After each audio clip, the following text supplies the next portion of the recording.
C'est drôle comme ça change vite, hein? Il y a une semaine, je posais la question être ou ne pas être un Leafs de Toronto? Et j'y répondais du même souffle parce que c'est l'évidence. Ne pas être un Leafs de Toronto. Voyons donc.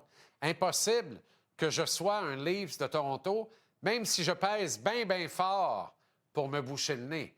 Comment arriver à prendre pour cette équipe que j'ai tant aimé mépriser pendant tant d'années? Sauf que les Leafs venaient de gagner un deuxième match de suite à domicile contre les Panthères. C'était facile de les imaginer partis pour la gloire.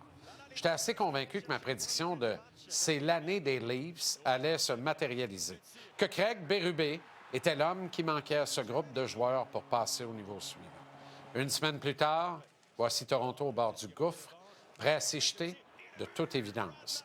La volée encaissée hier soir dans le 5e match de la série est honteuse. Les Leafs sont à l'image de leurs partisans. Inodores, incolores, sans saveur. J'essaie d'imaginer la réaction de la foule hostile du Centre Bell si un Canadien plein aux as et dans la fenêtre d'opportunité pour la Coupe Stanley depuis 4 ans s'était fait planter de la sorte à la maison en pleine série de deuxième tour. Les Huets auraient pu enterrer le bruit d'un show de Metallica.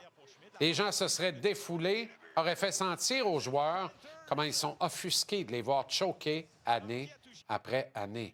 Comment ils ne tolèrent plus qu'on leur manque de respect élémentaire. Ça aurait brassé dans la cathédrale du hockey, je vous en passe un papier. Puis même en dehors, à Toronto, il y a eu des cris de désespoir.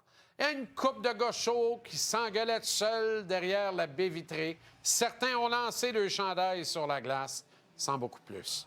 Dortoir, beige, gris, plate comme la pluie. Un public à l'image des vedettes du club, sans vie. Le vétéran guerrier Berube doit avoir envie d'empaler une de ses superstars à Saint-Saëns, de l'offrir en sacrifice pour fin d'éveil du reste du groupe. Minimalement, il se demande dans quelle espèce de maison de fous il a décidé de venir travailler. Autre temps, autre mœurs. Il est révolu à rigoler publiquement, Berube, afin de ménager toute susceptibilité. Mais qu'est-ce qu'il pense vraiment d'Auston Matthews, de Mitchell Marner et de William Nylander? Il n'y a pas de fracture à Toronto, parce que pour ce faire, il faudrait qu'il y ait apparence de solide. Il n'y a pas cette matière-là. Tout est mollasque, triste. C'est même un sentiment trop fort, triste, quand j'y pense. La vérité, c'est que ce groupe de gars-là en a rien à cirer. Il est indifférent à la victoire comme à la défaite. Chez les Leafs, c'est business as usual. Ce qui implique de ne surtout pas montrer une trop grande émotion, de demeurer insensible aux résultats, d'arriver à l'heure et de sauter sa glace lorsque le coach le demande, sans égard à la situation, au score et à l'enjeu. Cette équipe est inerte, sinistre. Elle a bien quelques éléments qui voudraient mourir sur la glace pour gagner une Coupe Stanley, mais ne sont que trop peu dans cet espace dominé par un groupe de leaders de catégorie super vedette de la Ligue nationale, mais à la fois des perdants au mieux sympathiques.